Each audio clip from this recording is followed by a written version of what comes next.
നിതിൻ അഗർവാൾ വിരമിക്കുന്ന ഒഴിവിൽ ശ്രീജിത്ത് DGP ആകാൻ സാധ്യതയേറുന്നു. ശ്രീജിത്തിനെ DGP ആക്കണമെന്ന ശുപാർശ ചീഫ് സെക്രട്ടറി സർക്കാരിന് കൈമാറി. ADGP MR അജിത് കുമാറിനെതിരെ നടപടി നിലനിൽക്കുന്ന സാഹചര്യത്തിലാണ് നീക്കം. D ബിനോയുണ്ട് വിവരങ്ങളുമായി. ബിനോയ്, എന്തായാലും MR അജിത് കുമാറിനെ തള്ളി ശ്രീജിത്ത് DGP സ്ഥാനത്തേക്ക് എത്താനുള്ള സാധ്യതയാണ് നിലവിലുള്ളത്. എങ്ങനെയാണ് വിവരങ്ങൾ? അഗ്നിശമന സേനയുടെ DGP ആയ നിതിൻ അഗർവാൾ ഈ മാസം 31-നാണ് വിരമിക്കുന്നത്. തൊട്ടു പിന്നാലെ 95-96 ബാച്ചിൽപ്പെട്ട 2 ADGPമാർക്കാണ് ഇപ്പോൾ പരിഗണന നൽകേണ്ടത്. പ്രത്യേകിച്ചും MR അജിത് കുമാറിനും ഒപ്പം തന്നെ സുരേഷ് രാജ് പുരോഹിതനും. സുരേഷ് രാജ് പുരോഹിത് ഇപ്പോൾ കേരളത്തിലില്ല. അദ്ദേഹം കേന്ദ്ര ഡെപ്യൂട്ടേഷനിലാണ്. അദ്ദേഹം അടുത്ത 5 മാസത്തിനുള്ളിൽ തന്നെ വിരമിക്കുകയും ചെയ്യും. തൊട്ടു പിന്നാലെ അടുത്ത പദവി നൽകേണ്ടത് MR അജിത് കുമാറിനാണ്. അദ്ദേഹത്തെ സംബന്ധിച്ചിടത്തോളം കഴിഞ്ഞ ദിവസങ്ങളിൽ അദ്ദേഹത്തിന് സസ്പെൻഡ് ചെയ്തു. മാത്രവുമല്ല, നിലവിലെ സാഹചര്യത്തിൽ അദ്ദേഹത്തിനെ DGP ആയി പ്രൊമോട്ട് ചെയ്യാനുള്ള സാധ്യതകളും വളരെ കുറവാണ്. പ്രത്യേകിച്ചും ഇനിയുള്ള ദിവസങ്ങളിൽ അദ്ദേഹത്തിനെതിരെ കേസ് വരാനുള്ള സാധ്യതയുണ്ട്. കഴിഞ്ഞ ദിവസം ഹൈക്കോടതി തന്നെ അദ്ദേഹത്തിനെതിരെയുള്ള നടപടി സ്റ്റേ ചെയ്യണം എന്നുള്ള നീക്കം ഹൈക്കോടതി തന്നെ തള്ളി. സ്റ്റേക്ക് അനുമതി നൽകാത്തൊരു സാഹചര്യം കൂടി നിലനിൽക്കുന്നത് മുന്നിൽ കണ്ടുകൊണ്ട് തന്നെയാണ് ഇപ്പോൾ ചീഫ് സെക്രട്ടറി മന്ത്രിസഭയിലേക്ക് ഒരു നിർദ്ദേശം നൽകിയിരിക്കുന്നത്. DGP പദവിയിലേക്ക് ശ്രീജിത്തിനെ കൊണ്ടുവരണം എന്നുള്ള നിർദ്ദേശം. ശ്രീജിത്തിനെ സംബന്ധിച്ചോളം അദ്ദേഹം 96 ബാച്ചിലെ IPS ഉദ്യോഗസ്ഥനാണ്. അടുത്ത സീനിയോറിറ്റി ലിസ്റ്റിൽപ്പെടുന്ന ആളുമാണ്. അതേസമയം കഴിഞ്ഞ മന്ത്രിസഭയുടെ കാലത്ത് LDF സർക്കാരിൻ്റെ സമയത്ത് DGP പദവിയിലേക്ക് MR അജിത് കുമാറിനെ ഉയർത്തണം എന്ന് കാണിച്ചുകൊണ്ട് അന്ന് മന്ത്രിസഭാ യോഗം തീരുമാനമെടുത്തിരുന്നു.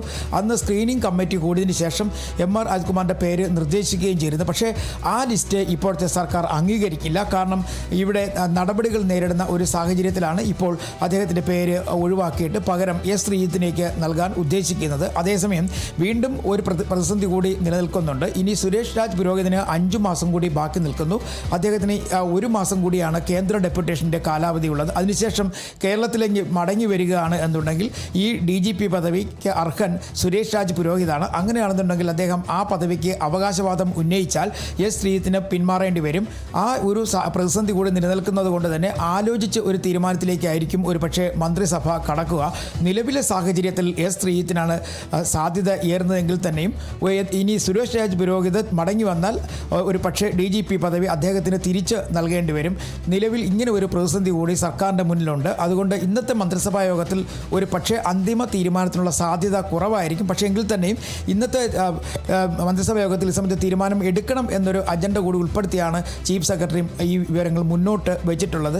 MR അജിത് കുമാറിനെ സംബന്ധിച്ചിടത്തോളം അദ്ദേഹത്തിൻ്റെ ഭാഗത്തു നിന്നും വീഴ്ചകൾ കണ്ടെത്തിയിരുന്നുവെന്ന് ആഭ്യന്തരമന്ത്രി രമേശ് ചെന്നിത്തല തന്നെ പറയുകയുണ്ടായിരുന്നു. കാരണം കൃത്യമായ ഒരു അന്വേഷണം നടത്തി ഏകദേശം 1.5 പേജ് വരുന്ന ഒരു സസ്പെൻഷൻ ഓർഡറാണ് MR അജിത് കുമാറിന് കൈമാറിയത്. അതിൽ ആഭ്യന്തരമന്ത്രി പറയുന്നൊരു പ്രധാനപ്പെട്ട കാര്യം, ഇതുവരെ ഇത്തരത്തിൽ ഒരു സസ്പെൻഷൻ ഓർഡർ ഒരു ഉദ്യോഗസ്ഥനും നൽകിയിട്ടില്ല. കാരണം കുറ്റകൃത്യങ്ങൾ കൃത്യമായി കണ്ടെത്തുകയും ആ കുറ്റകൃത്യങ്ങൾക്ക് ഇടയാക്കിയ സാഹചര്യങ്ങൾ, അതുമായി ബന്ധപ്പെട്ട ആളുകൾക്കുണ്ടായ ബുദ്ധിമുട്ടുകൾ, ഇത്തരം കാര്യങ്ങളെല്ലാം തന്നെ സസ്പെൻഷൻ ഓർഡറിൽ രേഖപ്പെടുത്തിയിട്ടുണ്ട്. മാത്രവുമല്ല, വീഴ്ചകൾ ഏതൊക്കെ തരത്തിലുള്ള നടപടികൾ നേരിടണമെന്നും വ്യക്തമാക്കുന്ന ഒരു റിപ്പോർട്ട് കൂടി അതിനോടൊപ്പമുണ്ട്. അതുകൊണ്ട് തന്നെ MR അജിത് കുമാറിനെ സംബന്ധിച്ചിടത്തോളം അദ്ദേഹത്തിന് ഇനി ഒരു DGP സാധ്യത വളരെ വിരളം എന്ന് തന്നെ പറയേണ്ടി വരും. എങ്കിൽ തന്നെയും നിയമ നടപടികളുമായി മുന്നോട്ട് പോകാനാണ് MR അജിത് കുമാറിൻ്റെ ഇപ്പോഴത്തെ തീരുമാനം. കഴിഞ്ഞ ദിവസം സെൻട്രൽ അഡ്മിനിസ്ട്രേറ്റീവ് ട്രിബ്യൂണലാണ് അദ്ദേഹത്തിന് സ്റ്റേ ആവശ്യം തള്ളിയത്. ഒരു പക്ഷേ ഇനി അദ്ദേഹം ഹൈക്കോടതിയിൽ ഉൾപ്പെടെ സമീപിക്കും. അങ്ങനെയാണെന്നുണ്ടെങ്കിൽ അടുത്ത നടപടി എന്താണെന്ന് പിന്നീട് മാത്രമേ പറയാൻ കഴിയുകയുള്ളൂ. ഇന്നത്തെ മന്ത്രിസഭാ യോഗത്തിൽ ഒരു പക്ഷേ ശ്രീജിത്തിനെ DGP പ്രൊമോട്ട് ചെയ്യാനുള്ള തീരുമാനം എടുക്കാൻ സാധ്യതയുണ്ട്. അല്ലെങ്കിൽ ഒരു പക്ഷേ ആ തസ്തിക ഒഴിച്ചിടുവാനാണ് സാധ്യത. ശരി, വ്യക്തമാണ്. D ബിനോയാണ് വിവരങ്ങൾ നൽകിയത്.